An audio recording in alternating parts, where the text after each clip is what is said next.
আসসালামু আলাইকুম। সবাইকে স্বাগতম আমার চ্যানেলে। আজকের ব্লগটা একটু স্পেশাল।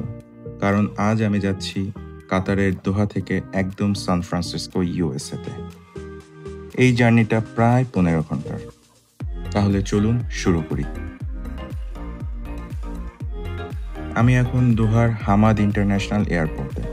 সত্যি বলতে এই এয়ারপোর্টটা বিশ্বের অন্যতম সুন্দর আর আধুনিক। চারপাশে যতদূর চোখ যায় আলো, আর্ট আর গ্লাসের দারুণ সমন্বয়। আমি এখন যেই বেল্টের উপর দিয়ে হেঁটে যাচ্ছি, এই বেল্টটা হাঁটার কষ্টটা কমিয়ে দেয়। পৃথিবীর প্রায় সব বড় বড় এয়ারপোর্টে এই সুবিধা আছে।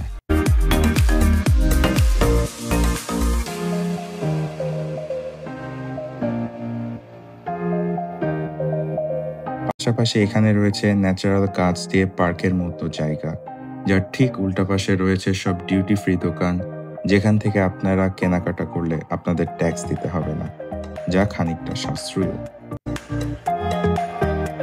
আকাশে উঠেই প্রথমে আমি ইনফ্লাইট স্ক্রিনে ম্যাপটা খুললাম, যেখানে দেখাচ্ছে আমরা এখন পারস্য উপসাগরের উপর দিয়ে গিয়ে তারপর ইউরোপ, গ্রিনল্যান্ড হয়ে সরাসরি উত্তর আমেরিকায়। এই পথটা এত লম্বা যে প্লেনের ছোট্ট আইকনটাও চলতে সময় নিচ্ছিল। এই ইনফ্লাইট স্ক্রিনে এছাড়া এন্টারটেনমেন্টের জন্য রয়েছে অজস্র মুভি, সিরিজ, কার্টুন, গেমস এবং রয়েছে কুরআন, যা আপনি নিজে পড়তে পারবেন অথবা তেলাওয়াত শুনতেও পারবেন।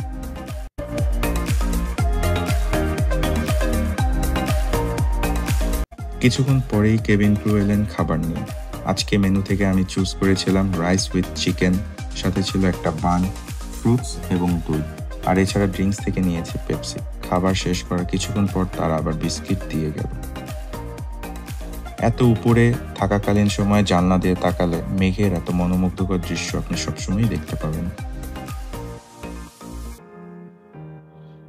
কয়েক ঘন্টা বাদে তারা স্ন্যাক্স নিয়ে আসে। স্ন্যাক্সে চিকেন রোল সাথে কফি ছিল। চিকেন রোলটা ছিল অত্যন্ত মজাদার।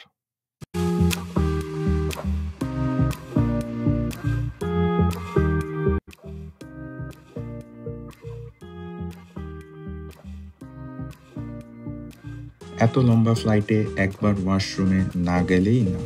কাতার এয়ারওয়েজের ওয়াশরুমগুলো সবসময় পরিষ্কার, টিস্যু আর হ্যান্ড ওয়াশ সব ঠিকঠাক জায়গায়, ছোট হলেও যত্নে রক্ষিত, যা বোঝায় তাদের সার্ভিস কোয়ালিটি কতটা ভালো।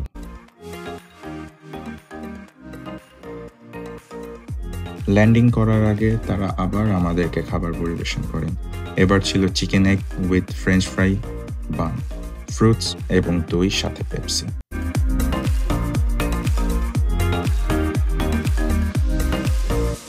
দীর্ঘ যাত্রার পর অবশেষে ঘোষণা এলো, we are now preparing for landing. জানালার শাটার তুলতেই দেখা গেল সান ফ্রান্সিসকো বে। সূর্যের আলো ঠিক তখন মেঘের ফাঁক দিয়ে পড়ছিল, আর নিচের শহরটা যেন সোনালি আলোয় ভেসে যাচ্ছে। শহরটা উপর থেকে দেখতে যেমন সুন্দর, ঠিক ততটাই এই শহরের গুরুত্ব আছে আমেরিকার অর্থনীতিতে। এই শহরকে বলা হয় সিলিকন ভ্যালি। এই সান ফ্রান্সিসকোতে বিশ্বের অনেক বড় বড় কোম্পানি এর হেডকোয়ার্টার ও ফ্যাক্টরি রয়েছে।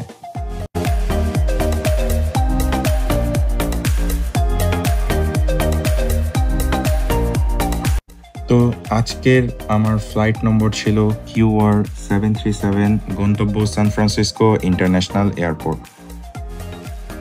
এই QR737 এয়ারওয়েজে আমি আজ ইকোনমি ক্লাসে ভ্রমণ করছি, কিন্তু সিটটা বেশ কমফোর্টেবল। সামনে স্ক্রিন, চার্জার আর যথেষ্ট লেগ স্পেস।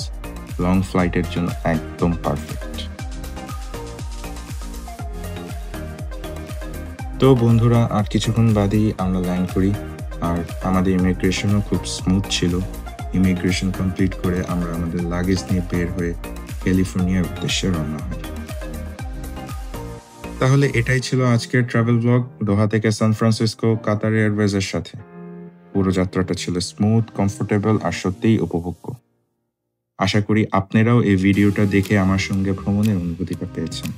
যদি ভালো লেগে থাকে তাহলে অবশ্যই লাইক, কমেন্ট এবং ফলো করতে ভুলবেন না, যাতে পরের ট্রাভেল ব্লগগুলো আপনারা মিস না করেন। ধন্যবাদ সবাইকে। দেখা হবে পরের কোনো ট্রাভেল ব্লগে। ততদিন ভালো থাকেন, নিরাপদে থাকেন। আল্লাহ হাফেজ।